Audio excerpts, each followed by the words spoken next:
सभी को जय हिंद दोस्तों, आप सभी का हार्दिक स्वागत है इंडिया स्ट्रॉन्ग रिएक्शंस पे। आशा करता हूँ कि आप सभी लोग बहुत अच्छे होंगे। दोस्तों, ये पाकिस्तान भारत से जंग करने की बात तो करता है, पर जैसे ही भारत का नाम आता है और जंग की बात आती है तो पाकिस्तानी बौखलाने लगते हैं। तो इस वीडियो में आप देखेंगे पाकिस्तानी एनालिस्ट कमर चीमा को। जैसे ही भारत और प्रधानमंत्री का नाम आया, चीमा एकदम से घबरा गया, कभी नाक खुजाने लगा तो कभी कान। तो इस वीडियो में आप देखेंगे मशहूर पत्रकार आरजू काजमी को, जिनके सामने होगा पाकिस्तानी एनालिस्ट कमर चीमा। तो ये वीडियो काफी इंटरेस्टिंग होगी, जहां पे ये दोनों बात करेंगे हमारे प्यारे और शक्तिशाली देश भारत के बारे में। तो इसे अंत तक देखें और चैनल पे नए तो चैनल को सब्सक्राइब कर दें। तो चलिए पहले ये वीडियो देखते हैं और अंत में इसके बारे में बात करेंगे। जय हिंद, जय भारत। अस्सलाम वालेकुम, नमस्कार, सत श्री अकाल एंड गुड इवनिंग। मैं हूं आरजू काजमी और जैसा कि देख रहे हैं आप लोग, हमारे साथ हैं जी डॉक्टर कमर चीमा साहब। बहुत शुक्रिया सर कि आज आप आए, thank you so much. Thank you madam, thank you. तो सर, हम आज जरा अगर शुरू हम करें ईरान से, ईरान के बारे में जिस तरह की न्यूज आ रही हैं, अमेरिका अटैक की भी बात कर रहा है, क्या देख रहे हैं आप? फ्यूचर क्या है इनका और पाकिस्तान कहाँ स्टैंड करता है? क्योंकि ट्रम्प के साथ भी हमारे आजकल बहुत ही ज्यादा टर्म्स बढ़े हुए हैं और ईरान को भी हम साइडलाइन नहीं कर सकते।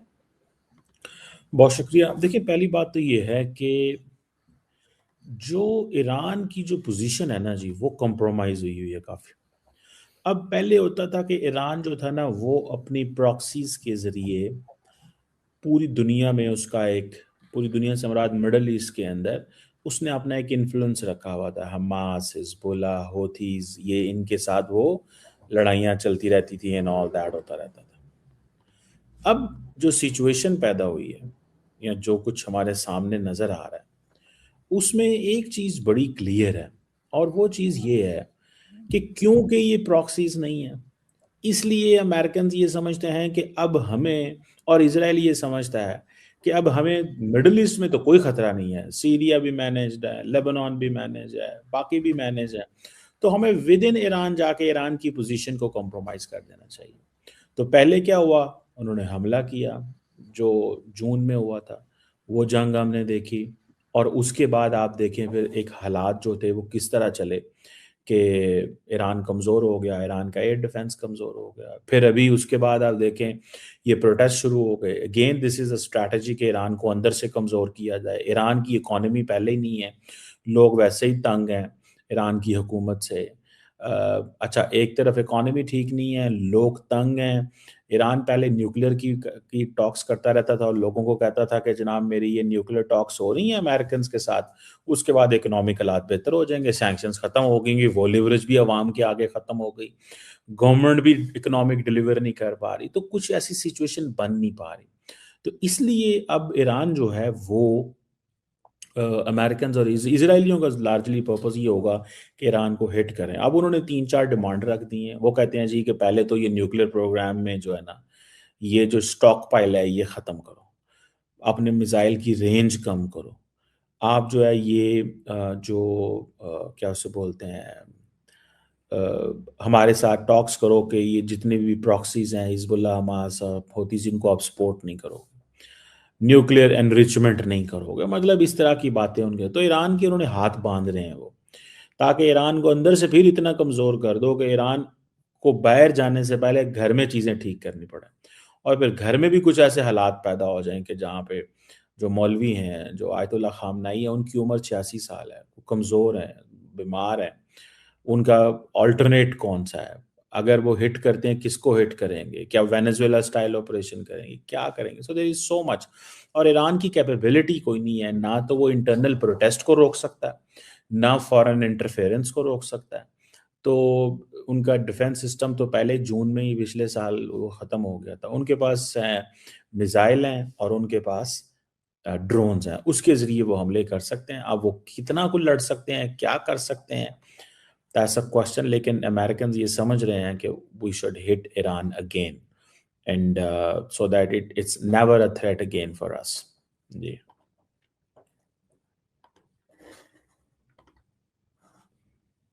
लेकिन सर, अगर यही बात हम भारत के लिए करें और हम कहें कि अभी जैसे कहा जा रहा है कि इजराइल का विजिट भी है पीएम मोदी का फरवरी में, और उनके भी टर्म्स जो हैं वो ईरान के साथ रहे हैं और चाबहार पोर्ट पे काम भी हो रहा था, तो आपको क्या लग रहा है कि भारत इस वक्त इन चीजों को कैसे मैनेज करेगा? और साथ ही साथ इस वक्त भी पाकिस्तान के साथ टेंशन तो बनी हुई है। वो कहते हैं कि जी ऑपरेशन सिंदूर जो है वो 2.0 भी करना है, और बार बार ये बात उनके मीडिया की हद तक तो सुनाई दी जाती है। आपको लगता है ऐसा वापस हो सकता है, एक बार फिर दोनों कंट्रीज के क्लैशेस हो सकते हैं? इंडिया पाकिस्तान की क्लैश, जी जी। देखिए पॉसिबिलिटी तो होती है, लेकिन आप इंडिया भी देखिए एक्सपोज हो गया ना जंग में। उनकी भी तो पोजीशन कॉम्प्रोमाइज हो गई है, उनके भी तो जहाज गिरे हैं। उनको भी अपनी आवाम को बताना है कि अगर हम पाकिस्तान से लड़ेंगे तो क्या दिखाएंगे, वो किस चीज़ को करेंगे वो।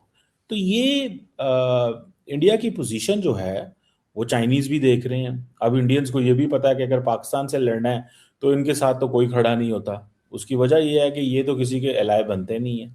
जब एलाय नहीं बनते तो कोई साथ भी नहीं खड़ा होता। तो ये चीज़ें जो हैं दैट इज़ एन इम्पॉर्टेंट। अब क्या करेंगे, उनको ये भी पता है पाकिस्तान और चाइना के भी अच्छे ताल्लुकात हैं। पाकिस्तान और भी दुनिया के जो मुस्लिम मुल्क हैं वो भी पाकिस्तान के साथ खड़े हैं। इंडियन फौज की डिमांड ये है कि जी इंडिया पाकिस्तान के साथ लंबी जंग लड़े।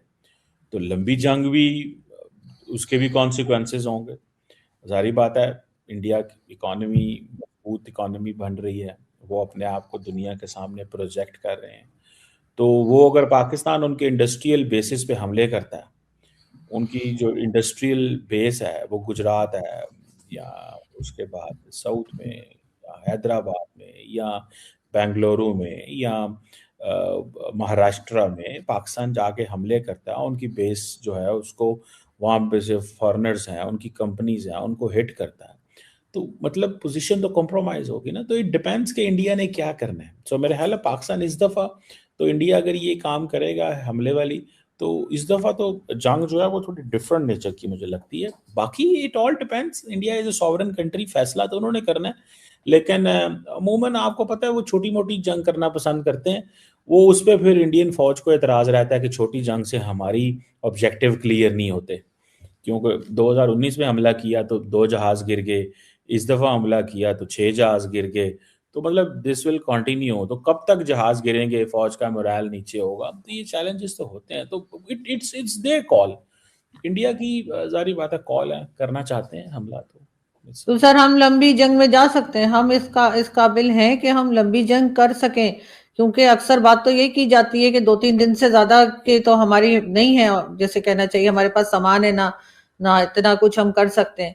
तो हर बार हम ऐसा क्यों शो करते हैं कि जैसे हम लंबी जंग चाहते हैं, वो भाग जाते हैं? सर ये वाली कहानी थोड़ी बैठ नहीं रही है। देखिए मैडम, आपके दिल पास तो कोई भी कहानी नहीं बैठती, क्योंकि आपको कहानी बिठाने नहीं चाहते। मसला सिंपल सा है। मसला ये है कि 4 दिन की जंग आगे हुई है ना, तो आगे कहीं ये तो बड़ी चल सकती है। ये तो इंडिया ने फैसला करना है।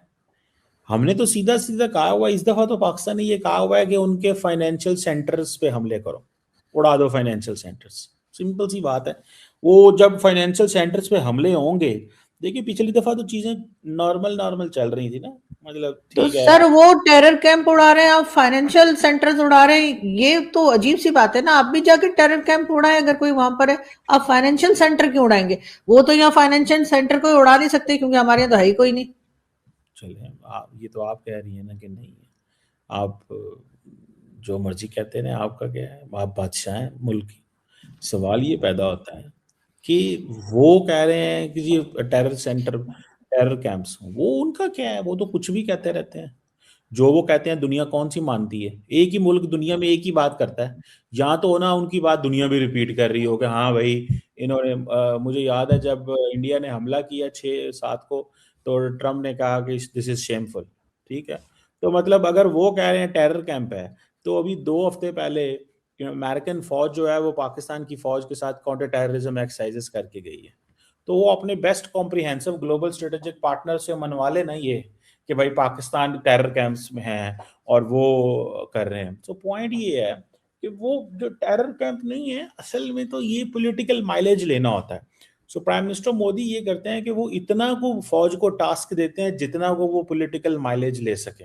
तो वो हर 4-5 साल बाद पॉलिटिकल माइलेज लेने के लिए वो उतनी कुछ चीज, वो उतना नैरेटिव बन जाता है। कोई कहेगा टेरर कैंप है, कोई कहेगा कुछ है, कोई कुछ है। तो वो ये चलता रहता है। तो पाकिस्तान देखिए, पाकिस्तान ने जब पनिश करना होगा तो पाकिस्तान भी उनकी वो देख लेगा, हमने यहाँ पे उनको पनिश करना है। तो ये तो फिर टाइम विल टेल। लेकिन सर इस वक्त तो भारत के साथ काफी लोग दिखाई दे रहे हैं। अभी जैसे मैंने कहा कि वो इजराइल भी विजिट करने जा रहे हैं पीएम मोदी, उसके बाद यूरोपियन यूनियन के साथ भी उनकी एक बड़ी लंबी चौड़ी मीटिंग हुई है और ट्रेड डील और क्या कुछ हो रहा है। तो आपको नहीं लगता कि इस वक्त जो हम समझ रहे थे पाकिस्तान में जो बताया जा रहा था जी हमने बड़ा कॉर्नर कर दिया है, ऐसा नहीं है? भारत अपना कहीं आगे की तरफ बढ़ता हुआ दिखाई दे रहा है, चाहे वो इजराइल से मीटिंग हो, चाहे ईरान के साथ टर्म्स हो। कैसे देख रहे हैं आप उनकी इस वक्त फॉरेन पॉलिसी को? देखिए, ये आपने मिक्स सा सवाल किया है, सिंपल सी हाँ तो बात सर है। आप मिक्स का जवाब दे दें सर, कोई टेंशन नहीं। नहीं नहीं, आपने सवाल थोड़ा सा वो जिस तरह फ्रेम होना चाहिए था वो नहीं आपने फ्रेम किया। चले मैं पहले आपको सवाल फ्रेम करूं या जवाब दूं? चले जवाब दे देता हूं। अब सिंपल सी जो आप बात कर रही हैं ना कि इंडिया के बहुत सारे ताल्लुकात बन गए हैं, गुड, अच्छी बात है, बनाने चाहिए। तो जो फ्री ट्रेड एग्रीमेंट कर रहे हैं वो इसलिए कर रहे हैं कि पाकिस्तान के साथ लड़ाई करने के लिए, इसलिए तो नहीं कर रहे। वो तो कर रहे हैं कारोबार करने के लिए ना। तो जंग के माहौल में तो लड़ाई, कारोबार के माहौल में तो लड़ाई नहीं अच्छी लगती ना। तो वो तो लड़ाई नहीं करना चाहते। इंडियंस अगर लड़ाई करना चाहते हो वो तो सिर्फ इतना है कि चीज को इंटरनेशनलाइज कैसे करना है। कि जेडी वैंस इंडिया के अंदर है, एक चीज ऑप्टिक्स क्रिएट हो गई, ग्रेट, आप जो है ना वो आगे की तरफ चल पड़ो। तो the point is very clear, जो मुझे नजर आता है कि इंडिया ऑप्टिक्स क्रिएट करना चाहता है। उन्होंने मई में पिछले साल किए थी, इट कुडंट वर्क। अगेन करना चाहता है, फाइन। कितने मुल्क उनके साथ हैं, मई में बता दें कितने उनके साथ थे, किसने क्या क्या कहा उनके साथ। तो it's up to them what decisions do they take. हम तो देखें, उन्होंने फैसला करना। पाकिस्तान तो एग्रेसर नहीं है ना। पाकिस्तान की तो क्लैरिटी है कि हम एग्रेशन नहीं करेंगे। वो एग्रेशन आएगा, एग्रेशन का पाकिस्तान जवाब दे देगा। और दुनिया के सामने तो देखें, एक होता है to build a narrative at home and एक होता है to build a narrative abroad. India ने घर में तो बना लिया नैरेटिव विद मीडिया, उस मीडिया को आप भी क्रिटिसाइज करती हैं जो उन्होंने किया था जंग के दौरान, ठीक है। अरे इंडियंस भी उसका मजाक उड़ाते हैं। बेसिकली वो तो नहीं कह रहे थे, उनको तो जो हुक्म मिल रहा था, जो उनको कहा जा रहा था वो कर रहे थे। तो the point is clear here कि इंडियन जो गवर्नमेंट है उनके अगर इजराइल से अच्छे ताल्लुक हैं, दैट्स नाइस, अच्छी बात है, उनको करने चाहिए। It's about building relations. मुझे याद है इजराइल ने जब ईरान पे हमला किया था तो इंडिया ने कंडेम नहीं किया था, ठीक है। उन्होंने कहा था हमें बड़ा कंसर्न है। लेकिन इजराइल ने जब कतर पे हमला किया था तो इंडियंस ने कहा था वही कंडेम। वैसे उनको ईरान की चाबहार पोर्ट चाहिए, वैसे उनको जो है वो तेल चाहिए, वैसे बहुत कुछ चाहिए, लेकिन कंडेम नहीं करते इजरायली अटैक ऑन ईरान। तो अब तो ईरानियों को भी समझ आ गई है कि बेसिकली इसीलिए तो उन्होंने वीजा ऑन अराइवल इंडिया के बंद कर दिए 2 महीने पहले, इफ यू रिमेंबर। तो द पॉइंट इज लाइक उनको ईरान को भी पता है कि who is who and what is what. तो लेट्स सी। दोस्तों आपने देखा ये चीमा कितना घबराया हुआ है और घबराहट में भारत को गिदड़ बबकियां दे रहा है। एक तरफ तो ये कहता है कि भारत के फाइनेंशियल इंस्टीट्यूशंस के ऊपर पाकिस्तान को हमला करना चाहिए, अबे करके तो देखो, तुम्हारा अंजाम वो होगा कि तुम्हारी पुश्तें भी याद रखेंगे। और दूसरी ओर ये दोगला और जाहिल कहता है कि एक तरफ भारत तो पूरी तरह से अकेला है, दुनिया भर में भारत के साथ कोई भी ट्रेड नहीं करता, और दूसरी ओर खुद ही मानता है कि भारत और यूरोपियन यूनियन के बीच में दुनिया की सबसे बड़ा फ्री ट्रेड एग्रीमेंट हुआ है, यानी कि मदर ऑफ ऑल डील्स हुई है। बाकी आशा करता हूं कि वीडियो को आपने अंत तक देखा होगा और आरजू काज़मी के सवाल और चीमा का जाहिलपन आपने खूब एंजॉय किया होगा। तो वीडियो पसंद आई है इसे लाइक और शेयर जरूर करें और अपने विचार हमें कमेंट सेक्शन में लिखकर जरूर बताएं। और एक बार फिर चैनल पे नए तो चैनल को सब्सक्राइब कर दें। जय हिंद, जय भारत।